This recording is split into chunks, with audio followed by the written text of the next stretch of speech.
Profitez dès maintenant des journées découvertes pour aller voir ces nouvelles installations les 3, 4 et 5 janvier de 14 h à 19 h. Ouverture au grand public en accès libre à partir du 9 janvier.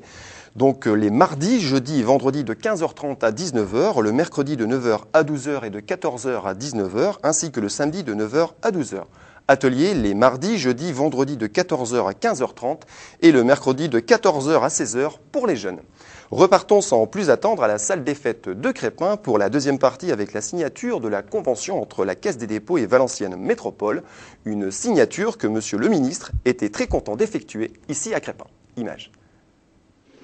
Nous allons passer la plus importante partie de notre réunion d'aujourd'hui, c'est-à-dire la signature de la convention entre la Caisse des dépôts et consignations et Valenciennes Métropole. En ce qui concerne le partenariat que chacun souhaite développer pour les compétences qui leur sont respectives, c'est-à-dire la rénovation urbaine, l'habitat, le développement économique et l'emploi, les grands projets, les technologies de l'information et de la communication et l'action culturelle. Alors, cette convention, je crois qu'elle est, pour moi, très exemplaire de tout ce que la Caisse des dépôts peut faire en appui des politiques publiques, des politiques des collectivités locales, donc dans son rôle à la fois d'intérêt général en tant qu'établissement public, et puis dans son rôle d'investisseur financier, puisque c'est un établissement financier, c'est l'ambiguïté, mais en même temps la richesse de notre établissement. Et je crois que cette convention, elle comporte de multiples volets. Peut-être que toute la panoplie de ce que peut ou sait faire la Caisse des dépôts y est représentée, et tout cela dans un programme qui est donc global, cohérent et concret. Et je crois que c'est peut-être ces trois termes qui en font la force. Le premier grand volet, vous l'avez rappelé, c'est tout ce qui est habitat. Habitat au sens large. Depuis évidemment la création de logements, puisque l'ambition c'est de créer 1000 logements par an nouveaux, mais aussi dans toute la dimension de l'habitat qui est sa rénovation urbaine avec la démolition de quartiers vétustes, mais également la remise à niveau de logements locatifs privés ou sociaux anciens, et puis la participation que la Caisse des dépôts peut apporter dans la construction de logements locatifs privés, aussi bien que de logements sociaux. La contribution de la Caisse des dépôts, donc, dans ce domaine, elle intervient comme investisseur, elle interviendra en prêtant grâce au livret A, 150 millions d'euros dans le cadre des projets de rénovation urbaine, et elle interviendra aussi pour préparer l'avenir et financer des études qui permettront de nouveaux développements dans ce domaine. Je crois que ce rôle-là, effectivement, est essentiel de constituer une nouvelle politique de l'habitat, mais pas seulement une offre de logement, également de participer à des parcours personnels en matière de logement. Et un volet important, pour lequel nous avons conclu récemment également avec M. Borloo une convention, c'est l'accession à la propriété dans le domaine social, et je crois qu'on a déjà plusieurs expérimentations qui sont en cours, et on pourra être précurseur dans le Valenciennois également sur ce terrain-là, puisque la Caisse des dépôts se propose de porter le foncier pour permettre aux gens de n'acquérir temporairement que le bâti, et donc, avec des moyens plus limités, de devenir propriétaire aussi rapidement que possible. Ça, c'est le premier grand volet, l'habitat, la rénovation urbaine, l'offre de logement et une offre de qualité. Le deuxième grand volet, c'est que l'habitat, ça n'est rien sans le développement économique, vous l'avez dit, et cette convention, elle est pour le développement économique de l'agglomération urbaine. Et là, nous essaierons aussi d'accompagner la communauté urbaine dans le domaine du développement des entreprises, sur les pôles de compétitivité, sur les plateformes d'initiative locales, par la création d'immobilier d'entreprise, et par les technologies numériques, dont les cyberbases sont un des exemples aujourd'hui, mais pas le seul, puisque je crois que votre région est extrêmement en avance sur le câblage et sur la construction de réseaux câblés. Et maintenant, nous allons essayer de développer avec vous une offre de services auprès des autres qui en ont besoin. Et effectivement, dans le domaine du logement, une de nos ambitions est effectivement de réussir à câbler plusieurs milliers de personnes dans des logements sociaux. Voilà, je n'en dirai pas plus. Je crois que c'est très représentatif de la complémentarité de toutes les politiques qu'on peut mener, de toutes les actions qu'on peut mener au sein de la Caisse des dépôts, en appui encore une fois des collectivités locales, et qui, mises en synergie, à mon avis, participent, je l'espère de manière efficace et cohérente, à l'ensemble du développement économique. Donc, cette exemplarité, ce n'est pas une série de dispositifs, c'est vraiment une politique globale et de long terme que nous souhaitons mener avec vous. Voilà, Monsieur le Ministre. Et enfin, pour terminer ce second volet, celui qui nous fait l'honneur d'être avec nous aujourd'hui, Celui qui a transformé Valenciennois et qui nous aide à transformer Crépin, Monsieur Jean-Louis Borloo, ministre de l'Emploi, de la Cohésion sociale, du Logement et président de Valenciennes Métropole.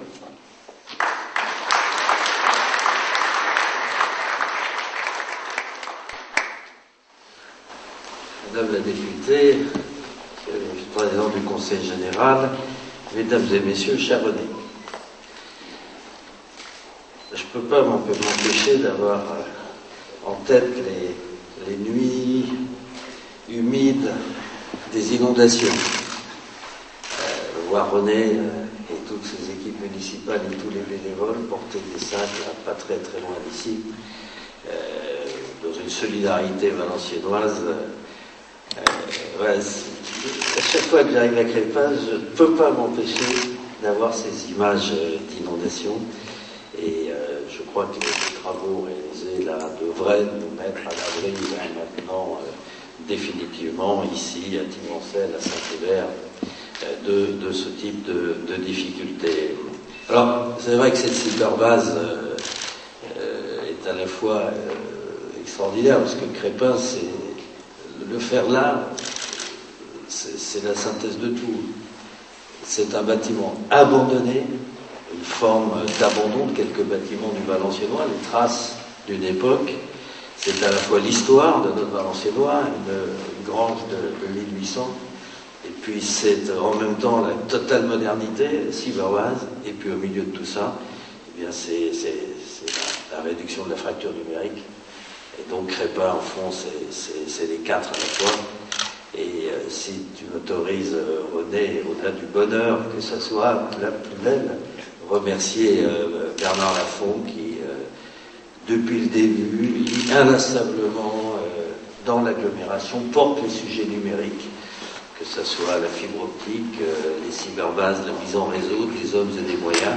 Aujourd'hui, nous sommes, monsieur le directeur développement de la Caisse des dépôts, probablement avec les fibres optiques, absolument partout, puisque tous les travaux de cette agglomération entraînent systématiquement la mise en place de réseaux de fibres optiques, probablement un des territoires français les plus en avance en matière de NTIC, et indiscutablement c'est un atout pour les 20 ans qui viennent.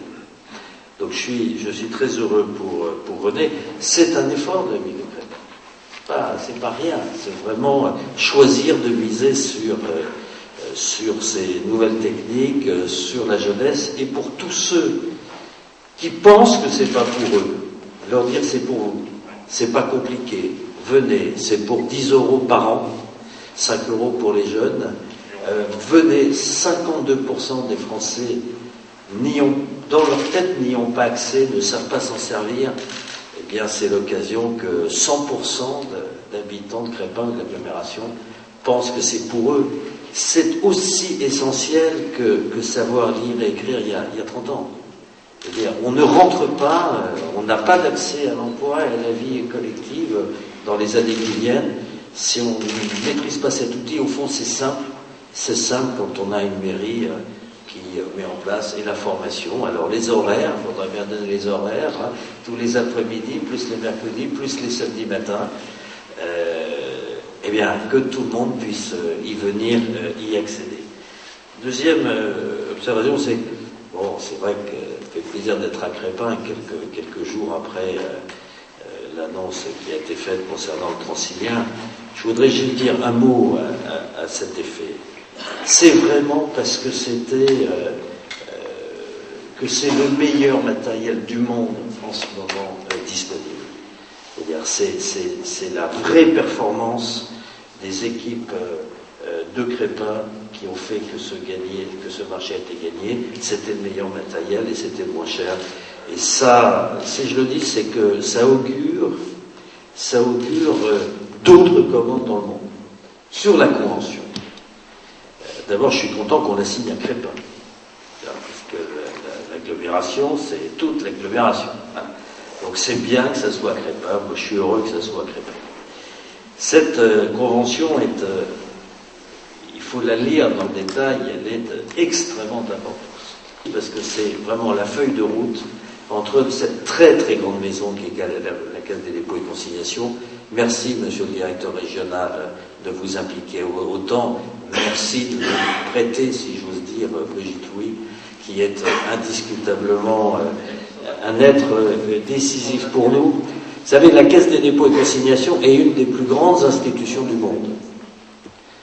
C'est une exception française, et c'est une organisation, un organisme, un établissement public qui est à la fois dans la vie économique traditionnelle, actionnaire de toutes nos grandes entreprises dans une vocation stratégique et patriotique, si j'ose dire, et de l'autre côté du financement à très long terme des territoires ou de tout ce qui a besoin de 20 ou 30 ans, 40 parfois, pour être amorti. C'est avec la Caisse des dépôts et consignations que nous avons relancé le logement en France, relancé le logement social, financé la rénovation urbaine, les nouvelles technologies, les NTIC, et tout ce qui a un rapport avec le développement durable. Alors, monsieur le directeur du développement, soyez toujours le bienvenu dans cette agglomération qui essaie d'être exemplaire pour l'utilisation des fonds de la Caisse. Alors, cette convention, elle dit quoi en gros? Elle dit, premièrement, à la demande de Jean-Claude Dulieu, elle dit on accélère le cap sur le logement. Alors, c'est tous les financements, il y a tout un volet logement social. Vos équipes ont travaillé avec Jean-Claude Dulieu qui pilote pour l'agglomération le développement du logement, doublement du logement en 2 ans, Jean-Claude, c'est pas tout à fait rien. On va aller vers un triplement, et ce sans non tenu de la rénovation urbaine, qui comptait à part. L'accession sociale à la propriété, là aussi, les dernières décisions, la convention a été signée avant-hier à Paris, et dès aujourd'hui, on signe la convention d'application pour 7 sites dans le Valenciennois, où on va pouvoir acquérir des logements sous conditions de ressources au même prix que la location du locatif social traditionnel, en faisant un achat en 2 temps, le bâti d'une part, avec une location pour 1 euro du foncier, et puis une option d'achat pour le foncier après. Ça va radicalement révolutionner la notion de maison, la notion d'habitat, la notion d'appartement. On maintient la pression très forte sur le locatif, mais par ailleurs, on fait la révolution de l'accession sociale, car plus l'allongement de la vie est une réalité, plus le rapport à la location ou à la propriété doit évoluer, plus la nature même des constructions, Jean-Claude y est très attaché, et Fabien aussi, sur le maintien à domicile long, donc des logements qui soient un peu différents, un peu adaptés, cette fameuse adaptation que vous appelez de vos voeux tous les deux. Cette convention, donc, elle prévoit que sur les 450 millions d'euros du programme de rénovation urbaine, 150 millions d'euros sont financés à taux bonifié par la Caisse des dépôts, un financement à taux bonifié également, le programme de Jean-Claude sur le logement social, sur les autres cyberbases évidemment, et puis d'une manière générale, l'ensemble des infrastructures de notre arrondissement. Alors on a besoin de vous encore, comme c'est indiqué dans la Convention, sur 2 points majeurs à minima.